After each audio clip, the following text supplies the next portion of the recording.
Good morning, everybody. Oh, please don't kick the mic. I have enough problems with audio, pup. Good morning, everybody, and welcome to Cameras and Coffee with YouTube's cutest dog, Steinbeck. Today we're going to talk about 400H being discontinued. It's been all over the news, the film photography news, so I have to imagine that by now all of you have heard about it and have thoughts. So, first thing, as soon as I finish this sentence, hit pause on this video and then drop down to the comments and leave me a comment with your thoughts about what 400H being discontinued means for the film market today and in the future. And then hit unpause and let's see if we're thinking along the same lines. Okay, thank you for commenting. I'm assuming all of you I'm going to try that again without the voice crack. I'm assuming all of you commented who are watching this. So I've had a few interesting conversations over text message, and a few of you slid on into my Instagram DMs, as the kids say. I think that's what they say. I don't know what that means. And sent me some messages about 400H being discontinued. In fact, that was how I heard about it, was I got a text message from one of you guys saying, hey, did you see the news this morning? So, So here's my general take on 400H being discontinued. I don't think it's the end of the world. So there's good and bad to it, and we'll cover the things that I think mean it's fine first. The big thing is 400H being discontinued means that there is one fewer 400 ISO film for color negative work, which leaves Portra. Portra's available in 35 and 120. If there's others, remind me. I'm struggling to think of other professional grade C41 400 ISO films. In fact, I can't think of another one right now. So that will put price pressure on Portra users.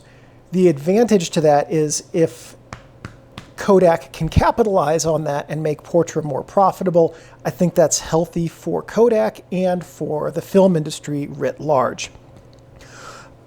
Also, if with 400H being discontinued, it will allow Fuji, if they so choose, to focus on their slide films and black and white films without another product being in the production line. In industries like film, where it's a niche industry, it's easier for producers to have a smaller, more profitable product line if they want to remain viable.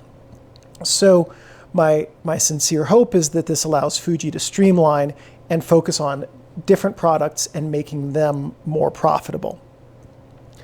I don't know why Fuji discontinued 400H. There's lots of reasons why films go out of production. Might not be profitable anymore. They might not be able to get the materials for it anymore. It might be less profitable than their other lines, and so they might just be freeing up production space and time for more profitable items. I wouldn't look at this and read the tea leaves and say this is a sign that Fuji's going to walk away from film. I can't imagine that they would do that, having just invested the time and energy to R&D and release Acros 2. So,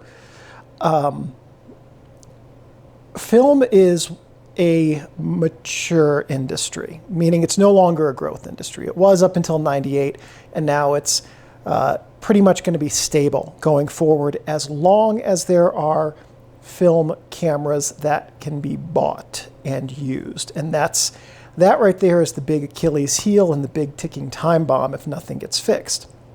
So as long as there are functional film cameras, then I think that there will be a film market of some kind. So that's the good news in that regard. Will it continue to be more expensive or more niche? Hard to say. But at any rate, that's all getting away from the 400H issue, which is that I think the short and long-term fallout is that Portra is going to be more expensive and will be probably a little bit harder to find simply because there will be more demand for it. And I think that's ultimately good.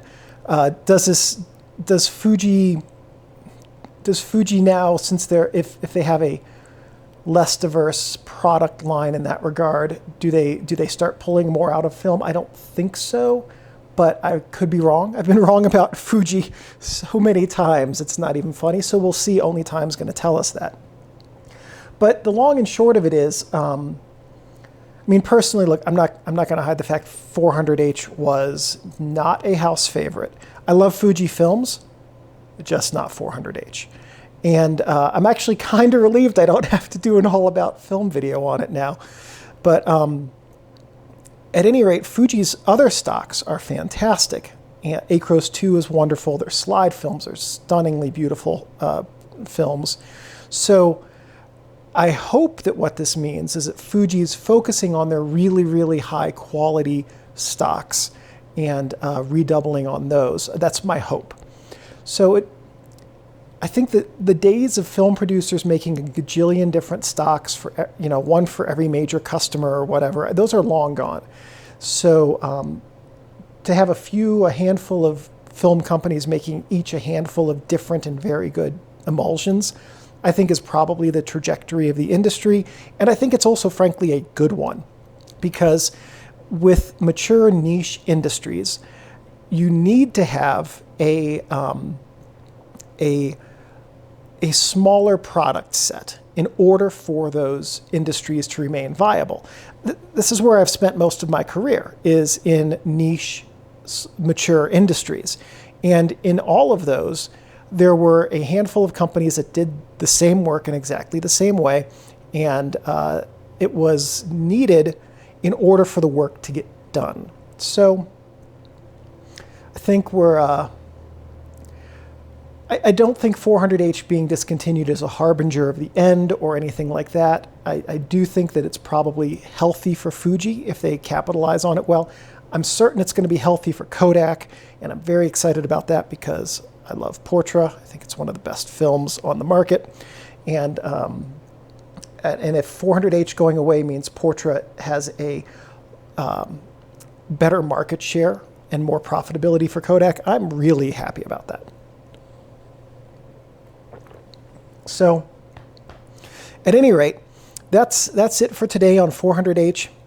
I really look forward to reading your comments about where you think this takes the film industry and what you think it means for the film industry, if anything, or if it doesn't mean anything at all. We'll see. And I will see you guys in the next couple of days with some other big and exciting announcements and videos. Have a good day, everybody.